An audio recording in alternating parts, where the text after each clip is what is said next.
ကျွန်တော်တို့ engine က cranking ဖြစ်ရတာနဲ့ face to start lane တက်ပြီဆိုလို့ရှိရင်ပထမဆုံးကျွန်တော်တို့စစစ်ရမှာ 13kV new type နဲ့ 8kV မှာဆိုလို့ရှိရင်ဒီ solenoid ကိုအရင်စစစ်မယ် solenoid ကပုံမှန်ဆိုလို့ရှိရင်ကျွန်တော်တို့မီးစက် cranking ဖြစ်ပြီဆိုရင်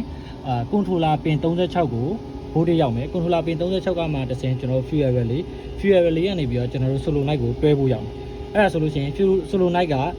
ပုံမှန်ဆိုလို့ရှိရင်သူ့ရဲ့ solenoid ရဲ့ shaft တင်ဟာမီးစက်ရက်နေတဲ့အချိန်မှာ high pressure ပန်းရဲ့စီလန်းကြောင်းကိုထိုးပြီးတော့ပိတ်ထားမှာတွဲဖို့မီးစက်စနှိုးတဲ့အချိန်တွဲဖို့ရောက်တော့မှသူကsolenoid ရဲ့ shaft တင်ဟာအနောက်ကိုဆွဲပြီးတော့သူကစီလန်းကြောင်းကိုဖွင့်ပေးမှာဖြစ်တယ်အဲ့တော့မီးစက်နှိုးရတာနဲ့cranking ဖြစ်ရတာနဲ့ကျွန်တော်တို့ဒီ face to start lane တက်ပြီဆိုရင် solenoid က shaft တင်ဟာအထက်ကိုဆွဲနိုင်လားမဆွဲနိုင်လားဆိုတာအရင်စစ်ရမယ်တကယ်လို့မဆွဲနိုင်ဘူး solenoid မကောင်းဘူးဆိုလို့ရှိရင်ကျွန်တော်တို့ဖြုတ်ပြီးတော့ solenoid ကို battery နဲ့တည်းရဲ့ join တာပဲဖြစ်ဖြစ်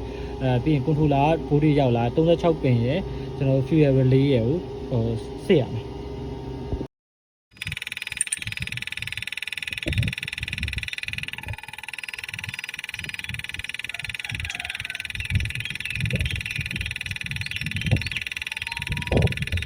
solenoid ကမီးစက် cranking စဖြစ်တဲ့အချိန်မှာဆွဲနိုင်တယ်စီလန်းကြောင်းဖွင့်ပေးနိုင်တယ်ဖွင့်ပေးနိုင်ရင်သားနဲ့ကျွန်တော်တို့စီမရောက်ဘူးဆိုလို့ရှိရင်ဒီ fuel tank တွေက fuel feedback ကနေစပြီးတော့ဆင်းမယ်ဒီ fuel feedback ထဲမှာကျွန်တော်တို့ရှိတဲ့ filter ထဲမှာစီရဲ့ဂျိုးတွေအညစ်အကြေးတွေပိတ်နေလားဆိုတာစစ်မယ်စစ်ပြီးတော့ icon တွေဆေးပေးရမယ်ပြီးရင် fuel feedback ကကျွန်တော်တို့အပေါက်လေးရှိလားဒါမှမဟုတ်ရင်အကုန်လုံး fuel feedback ကိုကျွန်တော်တို့ထိတ်ကနေပြီးတော့လေနဲ့မှုတ်ကြည့်လိုက်လို့ရှိရင်အဲ့လိုစီဘူးစီပေါင်းလေးပြန်ထွက်လာအဲ့လိုပုံစံမျိုးနဲ့ fuel feedback ကကောင်းမကောင်းအပေါက်လေးရှိမရှိကျွန်တော်တို့စမ်းကြည့်လို့ရတယ်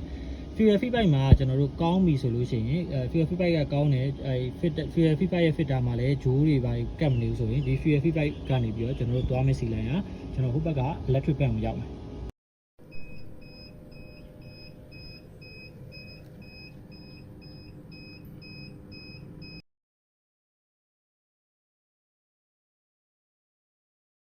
ပိတ်နေတာကြီးပိတ်နေတာဘာညာမရှိဘူးဆိုလို့ရှိရင် DC ကနေပြီးတော့ကျွန်တော် electric pan ကိုရောက်မယ် electric pan ကိုရောက်ပြီဆိုရင် electric pan ကောင်းမကောင်းကျွန်တော်စစ်မယ် electric pan ကောင်းနေဆိုလို့ရှိရင် electric pan နဲ့ကျွန်တော် water separator ကနေပြီးတော့ fuel filter ကနေတစ်ဆင့်ကျွန်တော်တို့hand pan ကနေပြီးတော့ကျွန်တော်တို့ high pressure pan ကိုစီရောက်မယ်နော်အဲဒါဆိုလို့ရှိရင် high pressure pan အဝင်ထိစီရောက်ပြီဆိုရင်